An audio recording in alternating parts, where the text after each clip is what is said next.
प्रेम शुक्ला जी, दोनों के मन में नफरत आपने गोली है कह रहे हैं।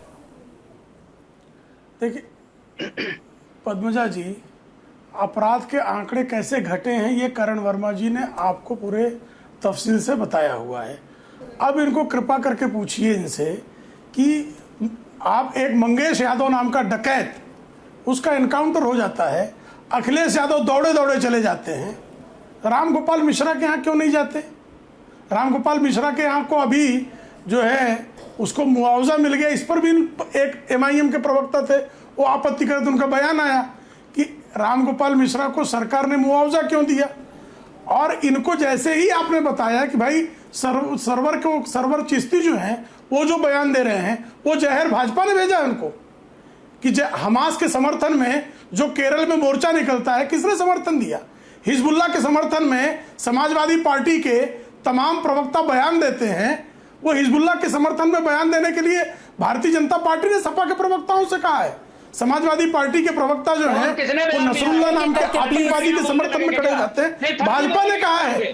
किसने बयान दिया मुझे बताइए? प्रोफेसर यादव बयान दिया है, अजीज खान ने बयान दिया है, अजीज खान ने बयान दिया है, अजीज खान ने बयान दिया है, समाजवादी पार्टी अजीज खान ने तमाम देखो फिर पद्मजा जी बहुत संकट है ये प्रोफेसर यादव को चिल्लाते हैं टीवी नाइन, क्या करवा रहा है भाई? टोका नहीं, मुझे मत बुलाया करिए प्रोफेसर यादव, कृपा करके माफ कर दीजिए, मत टोकिए किसी को। चलिए अपनी बात पूरी कीजिए, फिर प्रोफेसर यादव को लगातार ये इंडिया अलायंस के लोग जो है वो मेरे बीच में चिल्लाते हैं। देखिए याकूब मेमन की शव यात्रा में समाजवादी पार्टी के कार्यकर्ता अल्लाह अकबर का नारा लगाते हैं। जहर किसने भरा? कंधार विमान अपहरण करने वालों के लिए अबू हासिम आजमी वकील देते हैं जो महाराष्ट्र समाजवादी पार्टी के अध्यक्ष हैं। ये जहर किसने भरा है? इनके शफीकुर रहमान बर्क तालिबान के समर्थन में तालियां बजाते थे, सांसद थे। ठीक है, ये जहर किसने भरा था? मोहम्मद आजम खान माँ भारती को डायन कहते हैं, ये जहर किसने भरा था? ठीक है, बताइए। भारतीय जनता पार्टी ने जहर भरा। अरे जहर आपने बो रखा है। ठीक है, जवाब दीजिए प्रोफेसर यादव। पद्मजा जी, अपराधियों को बस में बैठाकर पिज्जा खिलाकर बॉर्डर पे छोड़ने कौन जाता है? भारतीय जनता पार्टी के नेता जाते हैं। इनका कनेक्शन भारतीय जनता पार्टी के लोगों का अपराधियों से है, माफियाओं से है। उसको नहीं बताएंगे? मुझे बता दीजिए, अमन गौतम के घर उत्तर प्रदेश के मुख्यमंत्री क्यों नहीं गए? अगर आप उनके यहाँ गए तो अमन गौतम के यहाँ क्यों नहीं गए? मुझे बता दीजिए आप। और एक विधायक को जब थप्पड़ मार दिया जाता है उत्तर प्रदेश में लखीमपुर के अंदर, उसके खिलाफ कार्रवाई क्यों नहीं होती है? जब एक विधायक के लिए अभी दंगाइयों की बात कीजिए ना, तो अभी दंगों की बात कीजिए। अरे यही तो लोग बाद में दंगाई बनते हैं, ऐसे हौसला बढ़ता लोगों का। जब कानून का राज नहीं होगा, कानून अपना काम नहीं करेगा, तभी तो लोग जाके दंगाई बनेंगे। बहराइच में मुझे बताइए, जब भी पूरे प्रदेश के अंदर जब भी कोई धार्मिक जुलूस निकलता है तो एक आपका रजिस्टर होता है थाने के अंदर, जो आपके त्योहार का रजिस्टर होता है। रजिस्टर में जो सेंसिटिव जिले हैं उनकी एंट्री होती है, कौन से रूट पे जाएगा वो पता होता है। अमन कमेटियों की बैठक होती है। मुझे बताइए, जो SP वहाँ की वृंदा जी हैं, अमन कमेटी की बैठक हुई थी क्या? रूट निर्धारित करते समय किसी पूछा गया था? तो यानी कि आप कह रहे हैं कि अगर प्रतिमा विसर्जन के ऊपर पत्थरबाजी हो रही है तो ये सरकार का फेलियर है? बिल्कुल सरकार का फेलियर। मैं आपको एक आर्टिकल दिखाना चाहती हूँ कि संयोग से मैं कुछ पढ़ रही थी।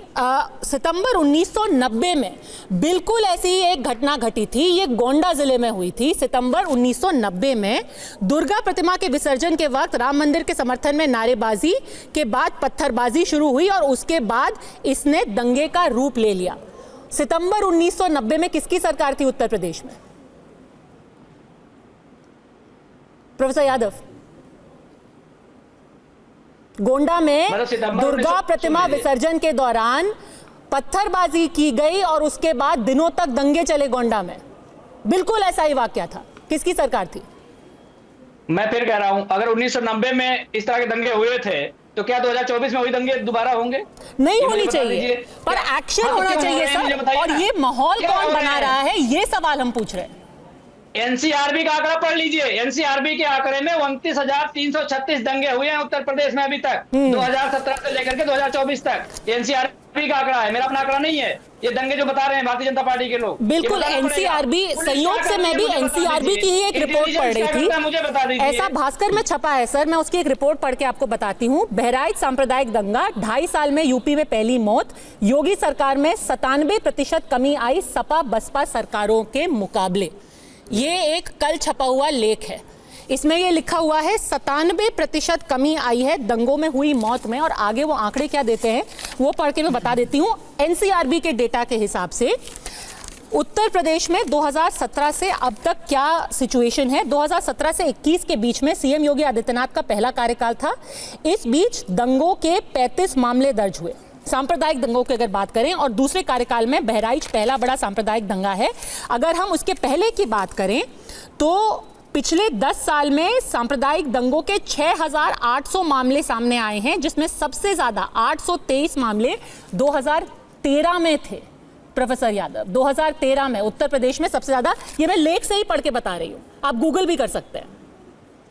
आप गूगल कर लीजिए टोटल रियॉर्ड्स फ्रॉम 2014 टू 2024, फिर आपको पता चलेगा कि 29,336 रियॉर्ड्स हुए हैं पूरे देश के अंदर। एनसीआरबी का आंकड़ा कहता है।